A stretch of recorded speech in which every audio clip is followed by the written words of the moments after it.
আমাকে অনেকেই বলেন আমি কথা বলার সময় যে ধরনের শব্দ ব্যবহার করি, যে ভঙ্গিতে কথা বলি কিংবা যে ধরনের বাক্য গঠন করি, সেভাবে কথা বললে নাকি একটা বৃহৎ অংশের মানুষের সঙ্গে যোগাযোগ স্থাপন করা যায় না। এবার ধরুন আমার যদি জেনজির সঙ্গে যোগাযোগ স্থাপন করতে হয়, তাহলে কি আমার কথা বলার ধরন একেবারে পাল্টে ফেলতে হবে?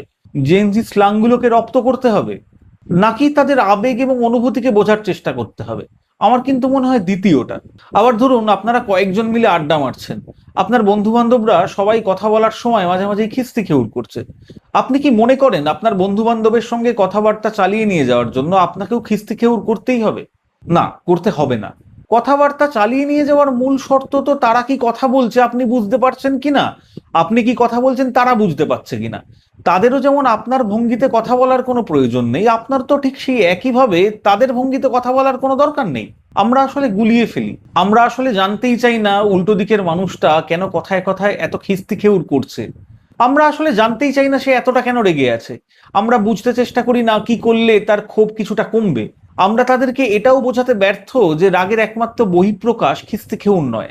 আমরা এসব না করে আসলে কি করি?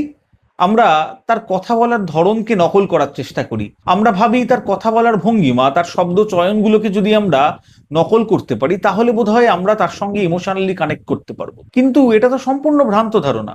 আমরা যদি উল্টো দিকের মানুষটার সঙ্গে যোগাযোগ স্থাপন করতে চাই, তাহলে সবার প্রথমে আমাদের তাকে জানতে হবে, তাকে বুঝতে হবে, তার দুঃখগুলোকে ছুঁয়ে ছুঁয়ে দেখতে হবে। আমাদের বুঝতে হবে সে কিসে আনন্দ পায়। আমাদের জানতে হবে তার কিসের এত অভিমান। এসব কিছুই না করে কেবলমাত্র আমরা যদি কয়েকটা শব্দ তাদের থেকে ধার করে নিয়ে ভাবি আমরা তাদের সঙ্গে তাদের সুখ দুঃখের সঙ্গে জড়িয়ে থাকতে পারছি, তাহলে কিন্তু আমরা আসলে মূর্খের স্বর্গে বাস করছি। মূর্খের স্বর্গে বাস করা কিন্তু কাজের কথা নয়। বরং এই সমস্ত শর্টকাট গুলোকে আমরা যদি দূরে ছুঁড়ে ফেলে দিয়ে তাদের অনুভূতিগুলোকে বোঝার চেষ্টা করি, তাদের সুখ দুঃখের ভাগিদার হই, তাহলে বোধহয় আমাদের তাদের সঙ্গে প্রকৃত যোগাযোগ স্থাপন করা সম্ভব হবে।